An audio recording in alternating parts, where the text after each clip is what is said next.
नमस्कार, आप देख रहे हैं तेज इंडिया टीवी और मैं हूं आपके साथ मानवी ठाकुर। करणी सेना द्वारा शुक्रवार को कलेक्ट्रेट कार्यालय घेरा गया। यहां पहुंचकर करणी सेना के कार्यकर्ताओं ने हरदा में हुई लाठीचार्ज और जीवन सिंह शेरपुर को डंडे से मारने की हुई घटना के विरोध में संबंधित पुलिस अधिकारियों पर कार्रवाई के लिए ज्ञापन दिया गया। वहीं दूसरे ज्ञापन में रतलाम एएसपी राकेश खाखा के खिलाफ करणी सेना का गुस्सा फूटा। करणी सेना कार्यकर्ताओं ने एएसपी के खिलाफ जमकर नारेबाजी की।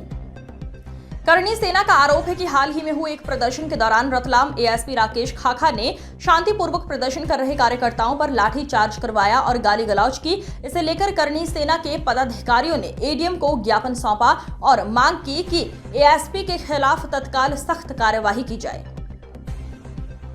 ज्ञापन के दौरान कार्यकर्ताओं ने नारेबाजी करते हुए चेतावनी दी कि यदि जल्द कार्रवाई नहीं की गई तो करणी सेना उग्र आंदोलन करेगी। संगठन ने कहा कि ये अपमान बर्दाश्त नहीं किया जाएगा और जरूरत पड़ी तो आंदोलन को प्रदेश स्तर पर ले जाया जाएगा। प्रदर्शन के दौरान सुरक्षा व्यवस्था के लिए पुलिस बल भी तैनात रहा।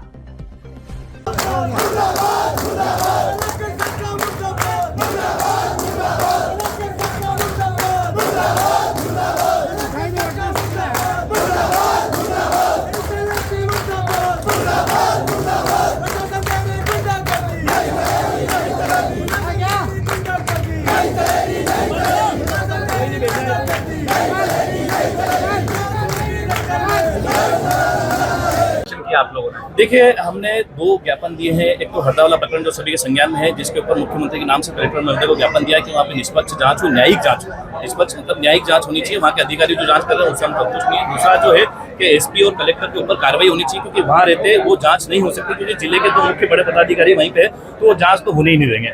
तीसरा है कि जिनके ऊपर जो मतलब ये जो केस दर्ज हुए फर्जी, उनको हटाया जाए। और तीसरा है जिस व्यक्ति ने जानबूझकर सिर पर लाठी मारी है, जीवन सिंह जी आप वीडियो में देखा भी होगा, वो सिर्फ उनको मारने के हिसाब से ही मारी गई है। तो उस ऐसे पुलिस अधिकारियों के ऊपर 307 का प्रकरण दर्ज होना चाहिए, क्योंकि आम नागरिक और पुलिस दोनों कानून के हिसाब से अलग अलग नहीं हो सकते। दूसरा जो ज्ञापन दिया है हमने, वो रतलाम की व्यवस्था को लेकर दिया है कि रतलाम में जो एडिशनल एसपी महोदय हैं खाखा साहब, उनके द्वारा जो उस दिन सड़क पर चक्का जाम हो रहा था हरदा वाले कांड के बाद में, मतलब प्रदर्शन हो रहा था, इतना भी बड़ा कुछ नहीं था।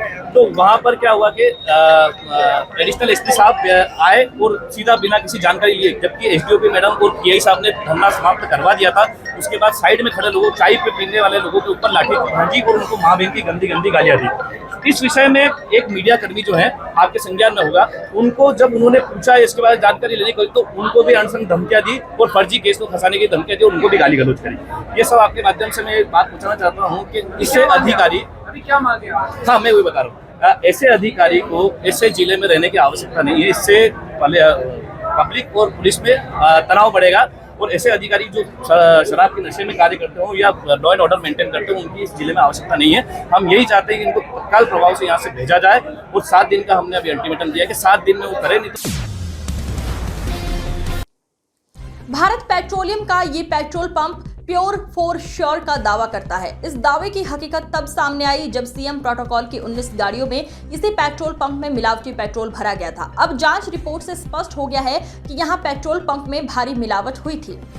सीएम की गाड़ियों में खराबी आई तो मिलावट की बात सामने आई और आनन फानन में कार्रवाई भी हो गई। अब ऐसे में मिलावटी डीजल और पेट्रोल डालने से कई लोगों के वाहन ऐसे ही खराब पड़ जाते होंगे, लेकिन जिम्मेदार अपनी जिम्मेदारी निभाने तभी निकलते हैं जब कोई घटना या हादसा होता है। इस घटना से पहले क्या जिम्मेदार पेट्रोल पंप की जांच करने निकले थे? जिम्मेदारों द्वारा आखिर में कब शहर के पेट्रोल पंपों की जांच की गई थी? जांच तब होने लगी जब ये घटना सामने आई। इससे पहले जिम्मेदार कार्यालयों में आराम फरमाते होंगे। शहर में ऐसे कई पेट्रोल पंप हैं जो जनता के साथ धोखाधड़ी और उन्हें चूना लगाने में लगे हुए हैं। पेट्रोल भरने के नाम पर कम पेट्रोल वाहनों में भरा जा रहा है। इंदौर इसी को लेकर अधिकारी पंप की जांच के लिए मैदान में है। इतना ही नहीं, पेट्रोल पंप के कर्मचारियों द्वारा बड़ी बड़ी कानों में गुमटी वालों को पेट्रोल दिया जा रहा है, जबकि कलेक्टर महोदय के बोलते और कैन में पेट्रोल डीजल नहीं देने के सख्त आदेश हैं। इसके बाद भी गुमटी वाले खुलेआम ज्यादा दामों में लोगों की मजबूरी का फायदा उठाकर पेट्रोल बेच रहे हैं। शहर में अपराध पर लगाम कसने के लिए एसपी के सभी थाना प्रभारी और चौकी प्रभारी को सख्त निर्देश हैं।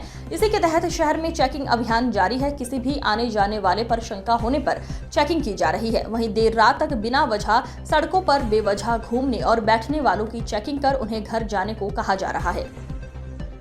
बुधवार की रात हाट की चौकी क्षेत्र में चौकी प्रभारी पंकज राजपूत के नेतृत्व में पुलिस टीम लगातार सतर्क रहते हुए चेकिंग कर रही है और चौराहा पर बिना वजह बैठने वालों से पूछताछ की गई। चौकी प्रभारी पंकज राजपूत अपनी टीम के साथ सुभाष नगर ब्रिज पर पहुंचे तो कुछ युवा यहां बैठकर पबजी खेल रहे थे। पुलिस ने चेकिंग कर पूछताछ की और उन्हें समझाइश देकर घर की ओर रवाना किया। चौकी प्रभारी राजपूत द्वारा सक्रिय पुलिसिंग से क्षेत्र में कड़ी नजर रखी जा रही है और उनकी टीम इस अभियान में सक्रियता से काम कर रही है। अतिथि शिक्षकों की समस्याओं का हल नहीं निकल पा रहा है। शिक्षा विभाग द्वारा अतिथि शिक्षाओं से ई अटेंडेंस लगवाने की व्यवस्था शुरू हुई है।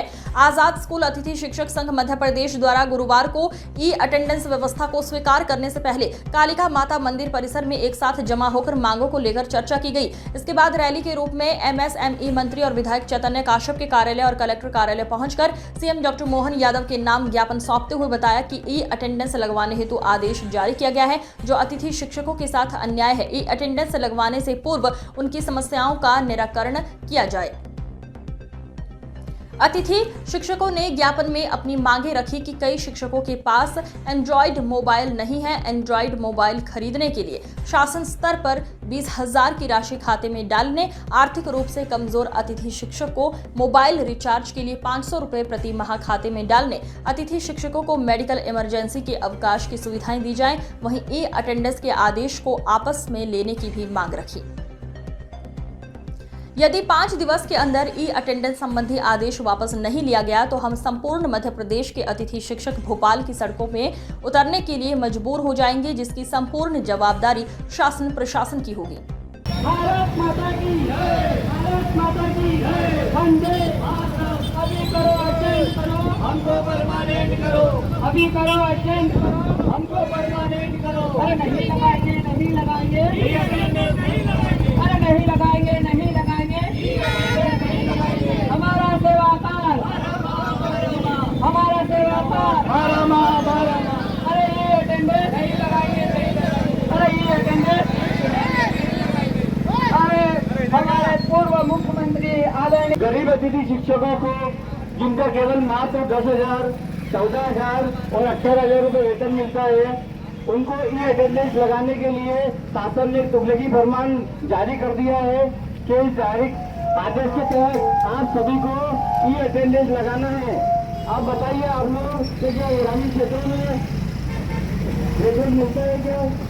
मैं शासन प्रशासन से निवेदन करना चाहता हूँ कि शासन का जो तुगलकी फरमान है इसको वापस लिया जाए, क्योंकि ये आदेश अतिथि शिक्षक संघ, अरे याद करो भाई, याद करो, याद करो भाई, याद करो, 2 सितंबर याद करो। अरे 2 सितंबर को माननीय मुख्यमंत्री जी द्वारा पूर्व में घोषणा की गई थी और हमको लंबे लंबे बैनर लगाकर बस में बिठाकर अच्छी सुविधा देकर अतिथि शिक्षक संघ, अतिथि शिक्षक संघ, अतिथि शिक्षक संघ, अतिथि शिक्षक संघ, अतिथि शिक्षक संघ, अभी तो ये लड़ाई है, अभी तो ये लड़ाई है। अगर शासन प्रशासन 5 दिन में हमारी मांगे पूरी नहीं करता है, ई अटेंडेंस का आदेश लागू करवाया और खत्म नहीं करता है, तो हम 5 दिन बाद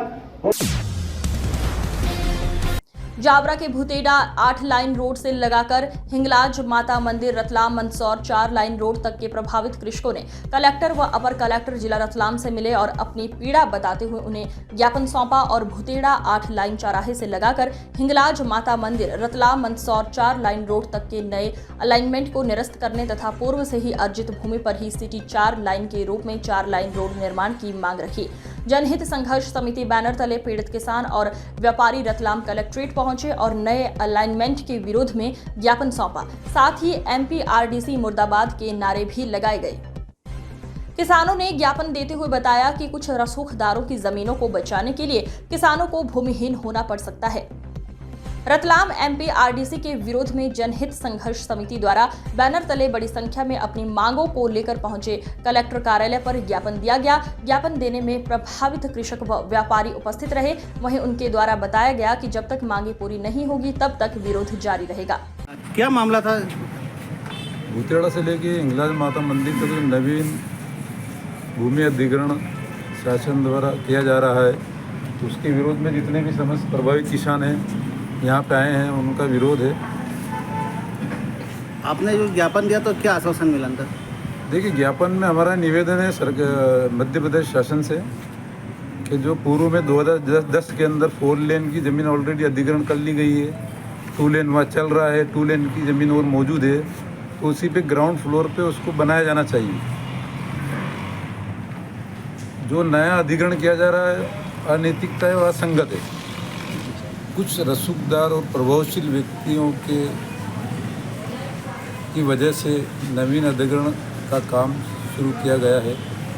हमारा गवर्नमेंट से ही निवेदन है कि ये तमाम जो कृषक आए हैं यहाँ पे पहले भी ज़मीन अपनी दे चुके हैं और अब चली जाएगी तो इसमें कुछ भूमिहीन हो जाएंगे। क्या आश्वासन मिला आपको अंदर? माननीय कलेक्टर महोदय ने कहा है कि हमने। क्या मामला था बताइए? मामला ये था कि भूतेड़ा से लेके और जोया चौराहे तक 2010 में ही सरकार ने 4 लेन के मान से जमीन अधिग्रहण करी थी और उस पर 2 लेन वर्तमान में निर्मित है। पहले भी प्रभावित हम हुए थे, उसमें हमने पहले भी जो तमाम जो किसान हैं इन्होंने सब ने मिलके और इनकी ज़मीन गई हुई थी। अभी 145 मीटर ज़मीन 145 फीट ज़मीन उनके पास है। उसके बाद भी उन्होंने कुछ थोड़ा बहुत जो असंगत विरोध था उसके लिए कुछ रसूखदार और कुछ पैसे वालों को फ़ायदा पहुंचाने के लिए उन्होंने क्या करा कि जो हुसैन टेकरी से लेके और जोयो चौराहे तक जो था उसको ना करते हुए नया अधिग्रहण ले रहे हैं वो, जो कि तर्क संगत है, क्योंकि पास में 500 मीटर दूर पे एक और नया रोड निकाल रहे हैं, जबकि उनके पास ऑलरेडी 145 फीट ज़मीन मौजूद है, जिससे कि नए जो किसान हैं जिनकी ज़मीन पहले भी गई चुकी है और वर्तमान में जो जा रही है, तो इस अंक में फिलहाल इतना ही। अगले अंक में फिर होगी मुलाकात। तब तक के लिए नमस्कार।